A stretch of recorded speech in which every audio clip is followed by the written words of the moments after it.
everybody. Fox News Alert now on the art of the deal from Argentina. G20 nearly underway. We expect headlines for the next 3 hours, for the next 3 days, really. And we got one earlier today. I'm Bill Hemmer. It's Friday. Welcome here to America's Newsroom. We will see where the next few hours takes us. Good morning, everyone. I'm Sandra Smith. The official welcome ceremony set to start 1 hour from now, and trade talks already front and center. The president participating in a signing ceremony for his highly touted NAFTA replacement, saying the new U.S.-Mexico-Canada agreement will lead to more growth and opportunity across North America.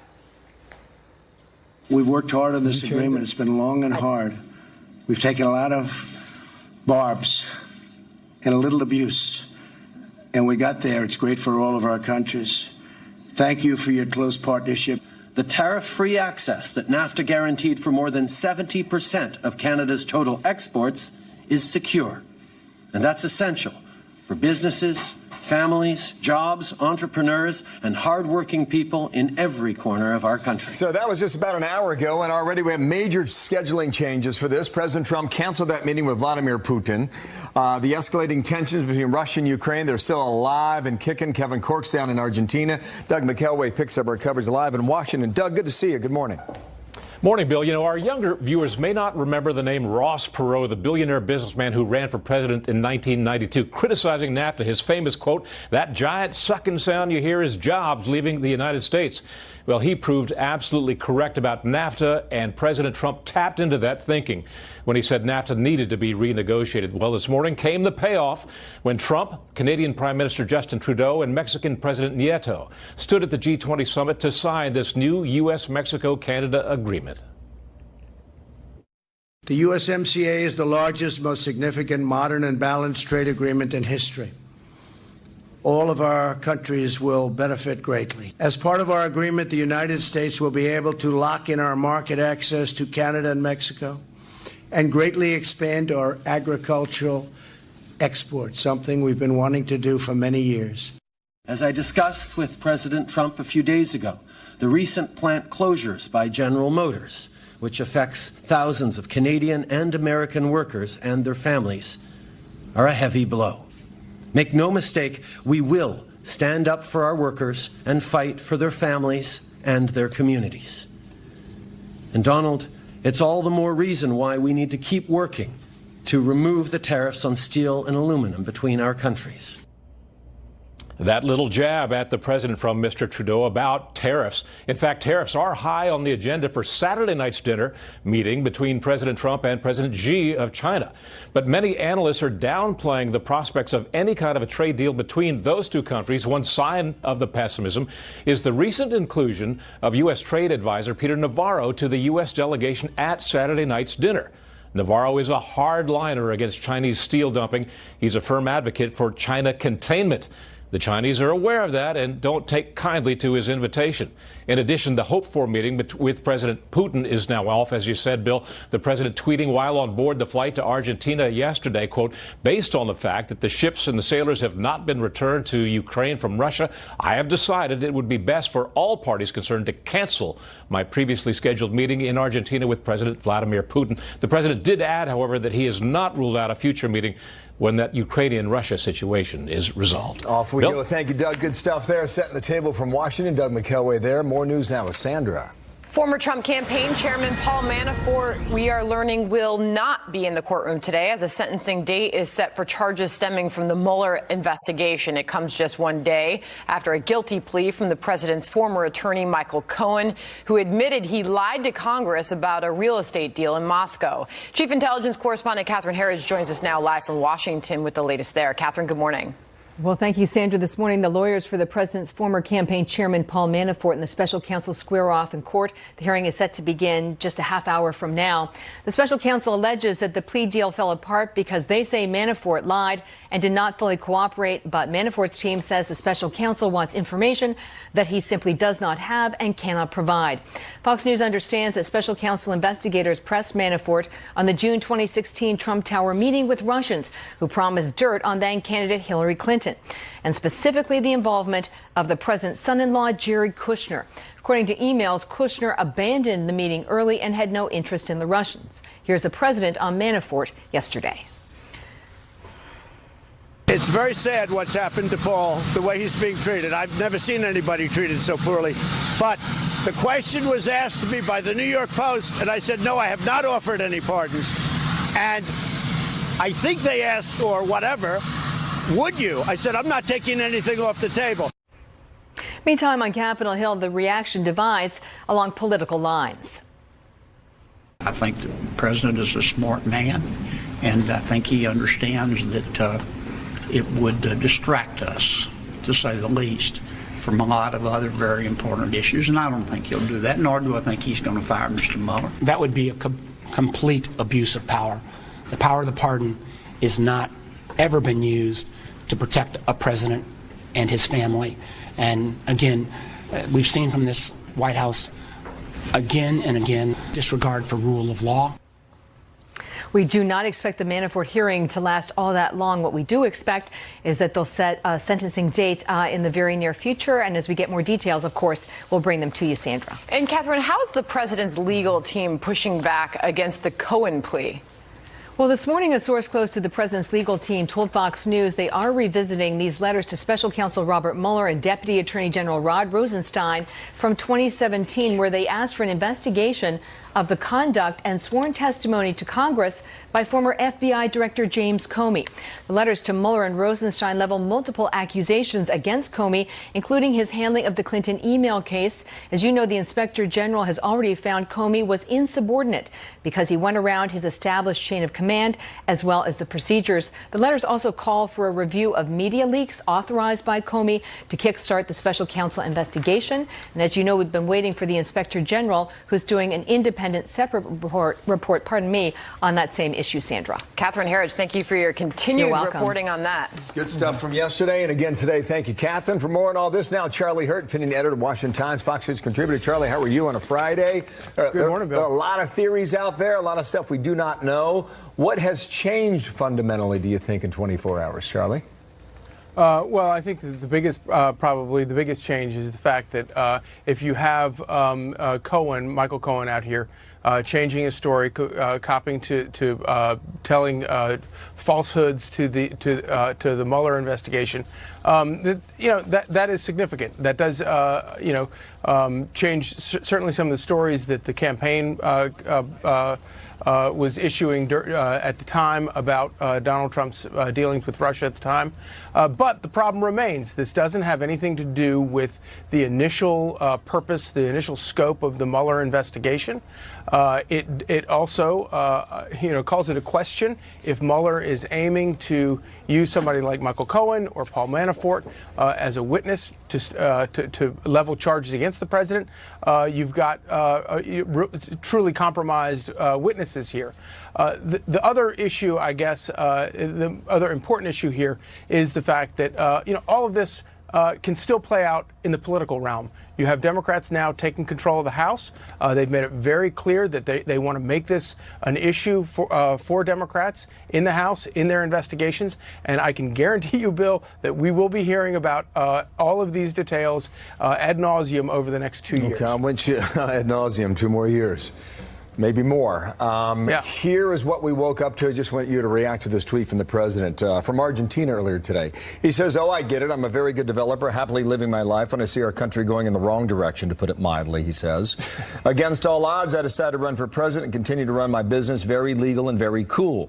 Talked about on the campaign trail, lightly looked at doing a building somewhere in Russia, put up zero money, zero guarantees, and did not do the project witch hunt. That tweet from earlier today followed this comment from the South Lawn of the White House from yesterday. He's a weak person and not a very smart person. He's got himself a big prison sentence, and he's trying to get a much lesser prison sentence by making up a story. Now, here's the thing. Even if he was right, it doesn't matter, because I was allowed to do whatever I wanted during the campaign. That was his position initially. Again today, Charlie, that's his position. I think that not only will we be hearing a lot about Michael Cohen and Paul Manafort from Democrats in the House, but we're going to also hear a lot of pushback over the next 2 years directly from the president. I think what's important here is that the president is following this closely. He's watching all of these developments very closely and is developing as he goes along, as he always does, a defense. He's going to defend himself.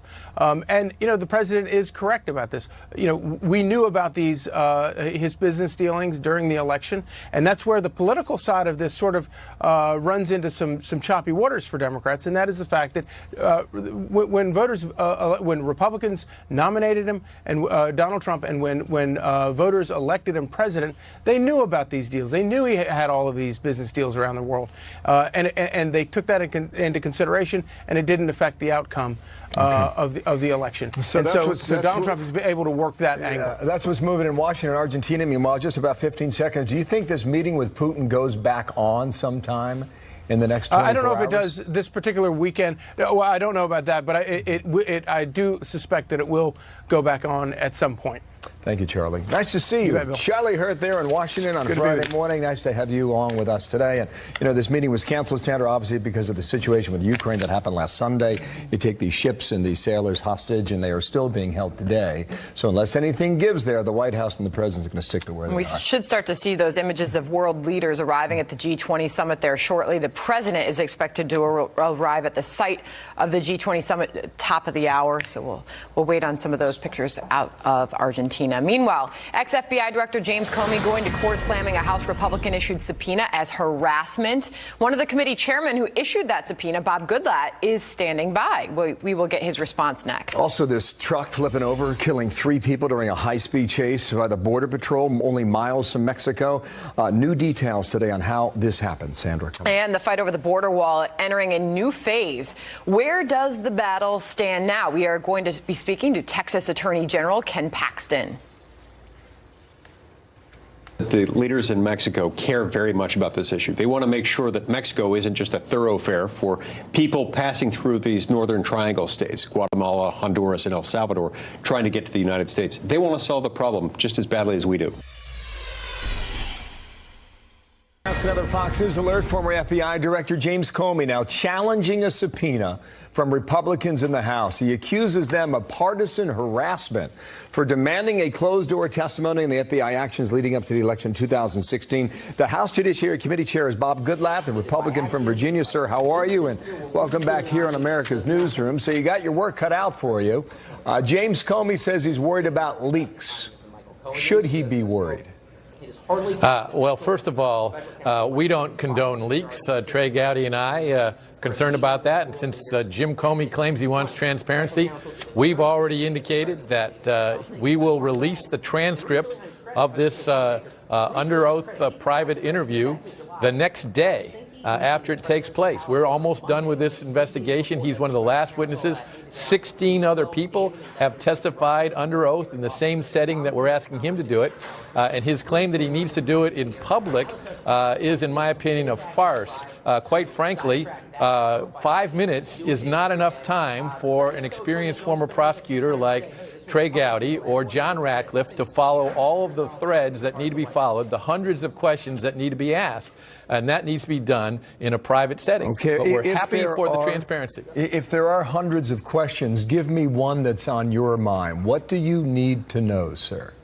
Well, we need to know, just as one example, what Jim Comey was doing during the time between when he wrote a statement that exonerated Hillary Clinton and when he actually issued it in revised form a number of weeks later. We need to know what Jim Comey was doing with regard to the initiation of the so-called Trump-Russia collusion investigation, and we need to know why he persisted in pursuing surveillance of Carter Page, United States citizen, for a full year when there's no evidence that Carter Page did anything that would suggest that you don't he think was colluding with the Russians. You don't think you can get those answers in an open hearing? No, because you get an answer and then you have 3 or 4 follow-up questions. The interviews generally have ranged 4, 5, 6, 7, 8 hours. We rotate 1 hour for Republican counsel and then 1 hour for the Democrats to ask their questions. And when we're done with this investigation, which is obviously going to be soon, we'll release all of these transcripts so the American people can see what was going on in 2016 and leading into 2017. Trey Gowdy suggested you could videotape it. Is that some sort of compromise that could be? we're open to the idea of videotaping it. The fact of the matter is, though, he is trying to run the clock on us, and that's why we think he's filed this motion to quash. Fusion GPS also tried that. They were knocked down, and instead Glenn Simpson came in and took the fifth. What Jim Comey's intentions are, I don't know, other than that it's pretty clear he doesn't want to come in and answer the detailed questions that we have. I'm looking at the calendar. I know you are as well. You're almost out of time, right? I mean, first week of January, the gavel switches. We have another month. Now, of course, when that happens, we already have indications from Lindsey Graham, who's expected to be the new chairman of the Senate Judiciary Committee, and Ron Johnson, who is the chairman of the Senate Oversight Committee, that they intend to pursue this. And we also know that the Inspector General, who's already filed a 400-page report, so if you're looking for questions for Mr. Comey, you need to look no further than a 400-page report from the Inspector General regarding matters. And that, coupled with the documents we've examined and the witnesses we've talked to, have given us a plethora of questions that he needs to come in and answer so we can complete this investigation. Let me slide in a few more things here in the minute I have left. Comey's statement from his attorneys reads like this: Mr. Comey should not be coerced into participating in an improper and partisan effort to undermine the legitimacy of an institution that he served for the better part of 4 years. There is no legitimate reason why Mr. Comey cannot provide sworn live public testimony about the matters under investigation. You took to Twitter last night on that. Here's what you said: the truth is best served with transparency. What is Director Comey trying to hide from the American people with this baseless motion to quash? So you got this battle with James Comey. What happens with Rod Rosenstein? Will you get a satisfactory answer from him over the next month about the reports that he was willing to wear a wire, and find out whether that was true or not? I think it's very important that Mr. Rosenstein answer questions with regard to that. I know he's put out a statement denying it, and we have a New York Times report with regard to it, but I think the public deserves to have more information about that. And there are a few other things that Mr. Rosenstein could testify about. Well, you got a lot moving on both fronts, though. How much can you get done, sir? We're close to the end. These are the last witnesses that we need to do. We've examined, hundreds of thousands of pages of documents, searched through them, and have thousands of documents that are relevant to our investigation and all of these witnesses. We're ready to turn that over to the Senate, and we're anxious to see what additional work the Inspector General does. Mr. Gowdy and I have, of course, also called for the appointment of a second special counsel, especially when you have Glenn Simpson at Fusion GPS coming in and taking the Fifth Amendment, and others who are reluctant to testify. Yeah, you sound confident that you'll get your answers. We'll see if that's the case. Sir, thank you for coming back here. Bob Goodlatte from Virginia. Thank you, sir. Thank you, Bill. Facebook facing backlash after Chief Operating Officer Sheryl Sandberg reportedly calls for an investigation into billionaire George Soros for criticizing the company. How Facebook is responding to that this morning. And a deputy U.S. Marshal killed while trying to serve an arrest warrant. What we now know about the suspect and how this all unfolded. Operating Officer Sheryl Sandberg reportedly asked staffers to research George Soros' financial interests. According to the New York Times, the request came just days after the billionaire attacked Facebook during a speech at the World Economic Forum. Jackie Heinrich's live in New York City with more on this. Jackie? Sandra, according to the New York Times, Facebook confirmed that Sheryl Sandberg asked her communications team to determine if George Soros would profit from attacks against the social media giant. But just 2 weeks ago, Sandberg denied knowledge about a separate effort to push negative stories about Soros. It's all causing questions about just how much Facebook's second in command was involved in a campaign against the liberal billionaire. The request from Sandberg came after Soros blasted tech companies in a speech at the World Economic Forum in Davos, Switzerland, saying the companies could threaten democracy and impact human behavior. The speech coming at a time when Facebook was under the microscope for disseminating Russian propaganda. But the earlier denial was related to a separate push to circulate negative negative stories about Soros that put Facebook in hot water after the firm they hired was linked to anti-Semitic conspiracy theories. According to The Times, Facebook commissioned a campaign-style opposition research effort by Definers Public Affairs aimed to discredit critics of the company. They later fired Definers after a Times investigation. Sandra? Jackie, Definers was hired to dole out public information to reporters about Soros's funding. This is all something that we continue to learn more on this story. A lot of interest in this story, so we're going to continue to follow all this. Jackie, did you have any final thoughts? Yeah, this is all after a Times investigation revealed that Definers hired to dole out information about reporters to about Soros's funding of American advocacy groups. That drew scrutiny because they were linked to anti-Semitic groups. Definers was. Sandberg denied that she had much knowledge about the specifics, later announcing an internal audit into how Facebook's policies affected minority users and also employees. Now, we did reach out to Facebook for comment this morning. So far, we have not gotten a response, but we are awaiting comment this morning from both sides. All Sandra? right, we will await that. Jackie Heinrich, thank you very much. Meantime, some migrants to the U.S.-Mexico border are launching a hunger strike in protest against the U.S. government.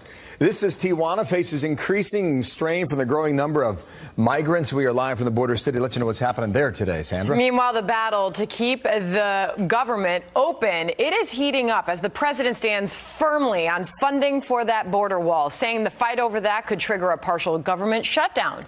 Will it? Texas Attorney General Ken Paxton will join us next. That there is a flippant comment about shutting down the border. It impacts the economy and the lives of hundreds of thousands, not millions of people that are reliant on that trade and commerce. Sitting down for an exclusive interview with Fox News. He says he has simply never seen anything like this. Thousands of migrants camping out in his city, trash on the ground, trying to gain entry into the U.S. Griff Jenkins has been there the entire time. He's with the caravan in Mexico and joins us now in Tijuana. Hey, Griff. Hey guys, good morning. Yeah, you can just see the trash everywhere behind me. The rain has made it much worse, and we want to give you a quick look inside at what Mayor Juan Manuel Gastelum calls a humanitarian crisis that's costing him some $30,000 a day. The people that you're looking at in here are suffering from 60% of them have a respiratory flu-like symptoms. There's a lice infestation. There's tuberculosis. There's all sorts of issues in here, and at the end of the day, Mayor Gastelum blames the organizers of this caravan for it. Listen. Those are really criminals because they're dealing with lives. They're dealing with people. It's a federal crime. If they ask me, do you know who they are? No, I don't know, but just look at the films. Look at them and you'll find who are they. And aside from the actual situation that he's got with the organizers, look at the situation now. I want to bring you back on camera, the water that's just got a baby stroller, all of the problems here. And the mayor says that he's seen migrants for years, but nothing like this. Listen. We're a migrant town, Griff. Yes, but we have never had this problem. No migrants trying to cause trouble. All migrants came in peacefully. Some of these people are coming in violently, unrespectfully, not as a good law-abiding citizen, and that's what's hurt us. Lastly, he worries we might see the migrants getting desperate here and rushing that wall again. Sunday's mayhem cost over $6 million of trade in the 6 hours it was shut down. Lastly, I asked the mayor, by the way, with President Trump signing this new trade agreement, what would Mayor Gastelum say to President Trump if he had a chance to say something? Here's what he told me. So what would I say to him? Let's build bridges of understanding. If we don't care about the wall's been there for years. Mexico inaugurates a brand new president, López Obrador, tomorrow, and Mayor Gastelum hopes that the new president here in Mexico will help him out. Guys. All right, great interview, Griff. Appreciate you coming in. All right, hopefully these countries can get together and we'll find out what's going on. Meanwhile, the president saying Michael Cohen is lying about his guilty plea to get a lighter sentence. Is he right? We'll debate it coming up. Judge Janine is fired up, too, and there she is going to react. Soon she's going to be moving her lips. We're also going to be heading back down to Music City. Steve's live with Kid Rock at his brand new restaurant. Hey, Steve.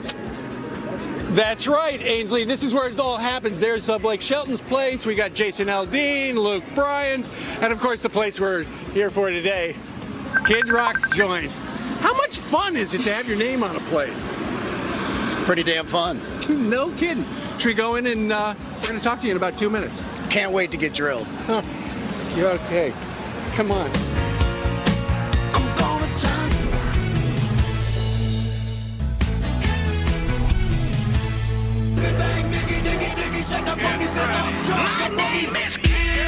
Steve has been in Nashville. He's been going through wardrobe changes and also getting a sneak peek at Kid Rock's Honky Tonk and Rock and Roll Steakhouse before the grand opening. It is fantastic. Now the man of the hour himself with the man himself. Steve and Kid Rock. Two rock stars. Good morning. Take it away, Steve. I don't think he can hear us because the crowd's so loud. Steve, we tossed to you brilliantly. Steve, talk. Steve, talk. We get it. They like you. How'd you like that opening animation? You weren't wearing your shirt much. No, I was a young buck back then, you know. Listen to you. Now, I got to tell you right off, we've been trying to get you, Bob Ritchie, Kid Rock, to be on the show for a long time. We're actually friends going way back, and when we moved into a neighborhood where you lived, do you remember what the welcome gift you gave me was? Oh, absolutely. It was a Toto toilet. He gave me a toilet. And it changed your life. It was the craziest thing. But then I was thinking, what else would Kid Rock give somebody who moved in? It's not like you're going to give him a Keurig. So you gave us that toilet. And now, you hit a button and it sprays. Yeah. Oh, okay. It's genius. It's quite an operation. Now you are such a patriot. You have got on your garage door the American flag. Yes, I do. Where does that come from? I love America. Yeah, that's right. Pretty simple. I guess the way I was raised. I still believe I live in the greatest country in the world, and I'm very fortunate to be able to, work hard and enjoy all the fruits of my success and help others out along the way. And just generally, the people that love me, God bless them. The people that hate me, just understand no matter what's going on, I'm somewhere having way more fun than you are.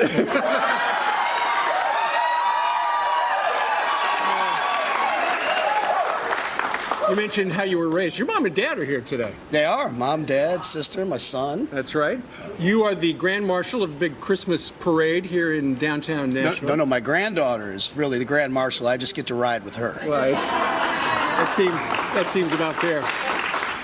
You were involved in a little talk about politics, maybe running for Senate. It was all part of a publicity thing in the last year. What about when you're done with the rock and roll thing? Would you think about getting into politics?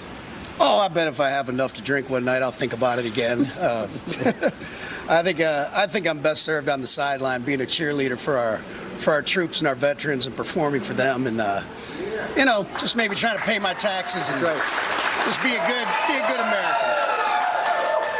Now, you don't know this back in the studio, but Bob showed up about an hour ago. He took a picture with each and every person, and more than one person I heard say, "You entertained me when I was overseas fighting in Iraq." Yeah, a young lady did back here, said, "I saw you in Iraq," and I said, "God bless you, thank you for your service," and that's always special, always special.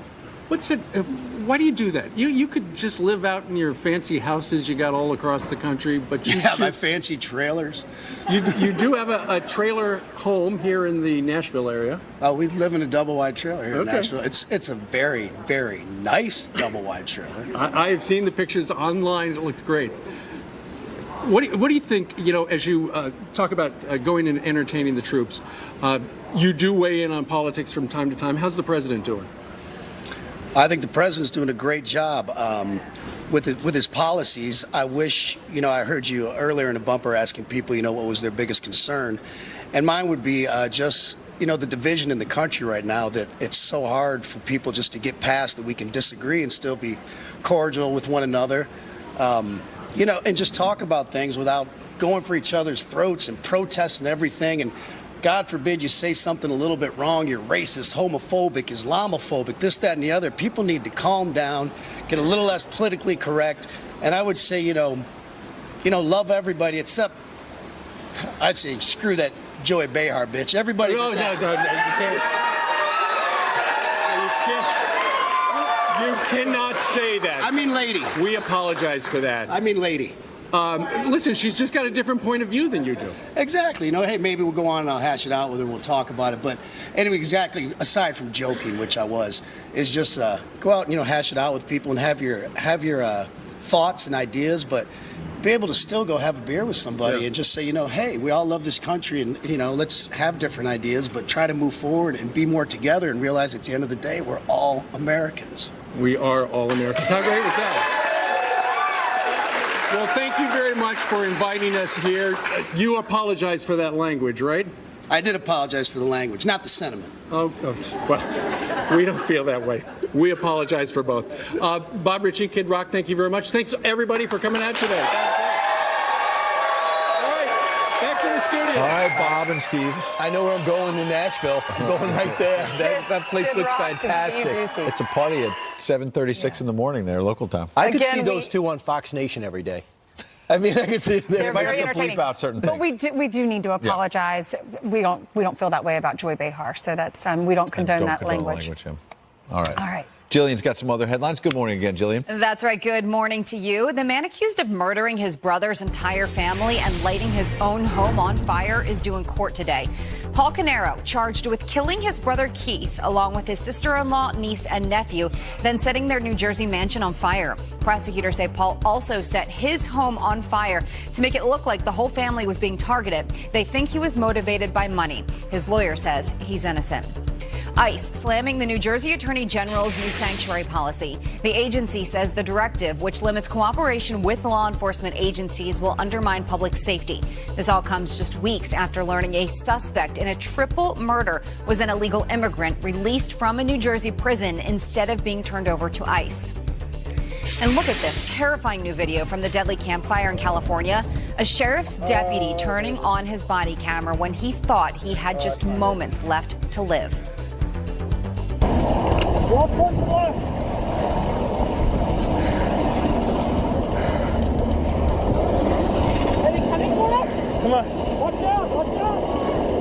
Wow, the deputy found the nurses and got out safely. Social media influencers shop at what they think is a luxury shoe store called Paylessi. But what they don't know, everything is actually from Payless. Watch this. I would pay $400, $500. Yeah, people are going to be like, where'd you get those? Those are amazing. Shoppers shocked to find out they paid hundreds of dollars for shoes from the low-cost store. The social media experiment meant to tackle the brand's perception of being cheap. It's kind of funny. That is really funny. Yeah. That you is ever shopped great. there? Yeah. All right. I have. They have one right near my apartment. Yep. Right and left shoes, not just one, both. Meanwhile, you know her as the weather machine, but today Janice Dean is the repelling machine. She's ready to scale down a side of a building. Scared. This has never been done before. Janice, we'll be with you shortly. Yeah, and she's excited. President Trump says Michael Cohen is lying about his guilty plea to get a lighter sentence. Is he right? Judge Janine is fired up. For a change, She's she here rarely to is fired. react. She's got a new pair of shoes.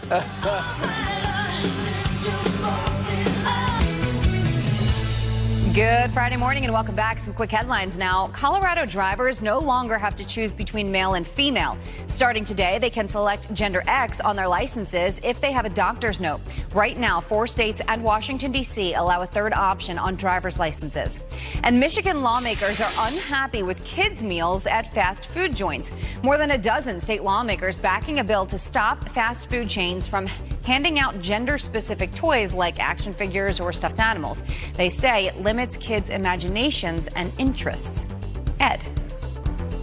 All right. Former attorney to President Trump, Michael Cohen, pleaded guilty to lying to Congress in a deal he just cut with Robert Mueller. But the president claims Cohen is lying to get a lighter sentence. He also called him a weak man. Does any of this lead the Mueller investigation closer to collusion? All right, I cannot wait to talk to Judge Jeanine Pirro about that, not only because she's booked, but because she's a best-selling author, knows all the players here, and that's the name of her book, Liars, Leakers, and Liberals. So we see this yesterday. We got about 7 pages, and we watch 9:34 Michael Cohen walk out of the courtroom. And since then, all cable channels have been hyperventilating about what this means for Donald Trump. Is it closing in? What does it mean legally? Nothing. Nothing. Nothing at all. It means absolutely nothing. Look, so why did he do it? So why did he do it? Because they forced him. This is what happens. People don't remember everything. People say things that they can't exactly remember, and then the prosecutors come in and they say, "You willfully lied. You said this before." And then you say, "Gee, maybe I forgot. I'm not sure." Well, you have to come up with a reason. Why did you? Why I was trying to align with his messaging. Here's the bottom line: Donald Trump is the one who provided this information voluntarily to Mueller regarding the Russia attempt at the tower development in Moscow. Donald Trump was not involved in the negotiation. His team goes in, as they always do whenever they go into a country, try to develop, a building or a hotel or whatever it is that they're building. Now, it didn't work out. He didn't do it. Let me ask you this. If the Russians were really intending to own Donald Trump so that they could get access to whatever they want in the United States, they would have made such a sweetheart deal for Donald Trump that Donald Trump wouldn't have had a point or a choice other than to make sure that that deal went through. It didn't go through. They ended it kaput. It's over. Now, Michael Cohen is a liar. He's an admitted liar in federal court.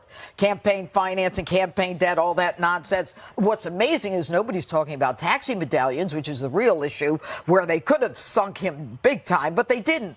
So what do? They bring this out to make it look like, oh, there's Russia collusion. There was no Russia collusion in the dossier. There is no Russia collusion in the Donald Trump Jr. meeting at the tower, and there's no Russia collusion here. You show me how the fact that Michael Cohen said it ended in June of 2017, not January. not 16, not January of 2016. I was off by 6 months. It doesn't matter when it ended, okay, because nothing came of it.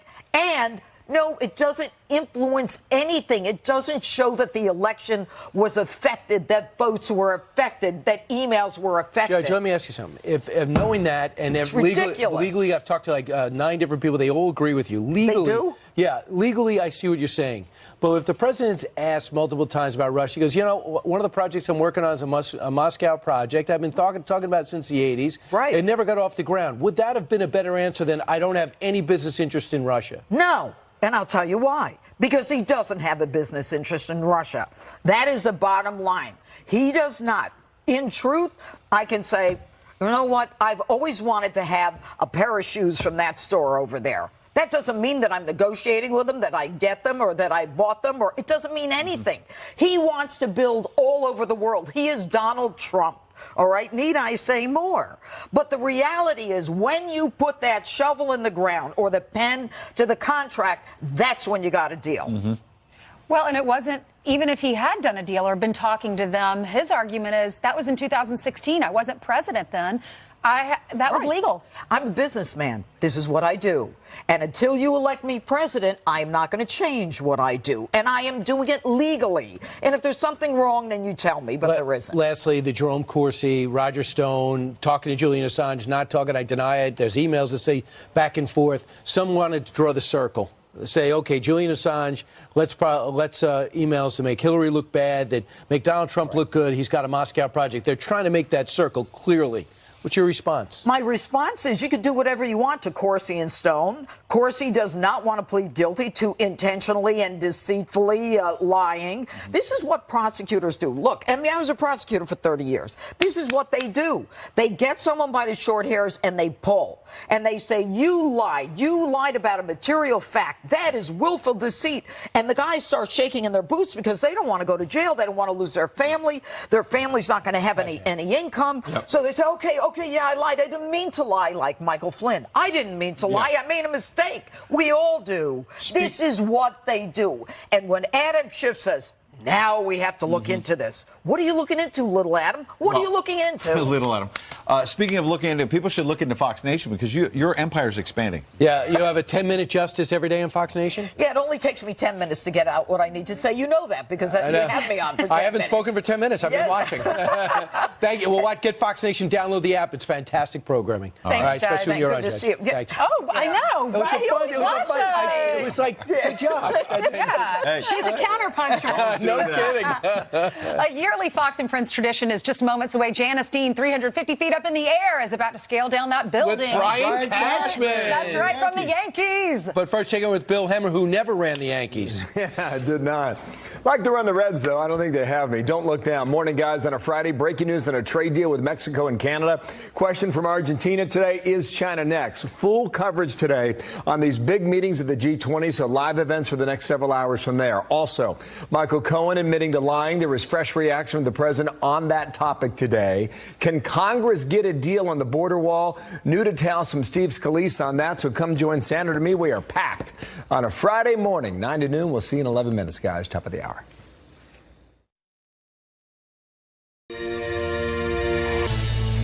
It's a yearly tradition on Fox and Friends to watch as Santa's friends rappel down a 22-story skyscraper. And this year we have a brand new face taking the plunge. It's our own Janice Dean, the repelling machine, joined by two of Santa's special elves, Yankees general manager Brian Cashman and lead repeller for the Stamford Heights and Lights event, Brian Van Dorsel. Look, all right, Janice. They're about Janice, tell everybody who's there. You're going to do great. Which leg? This leg. Okay.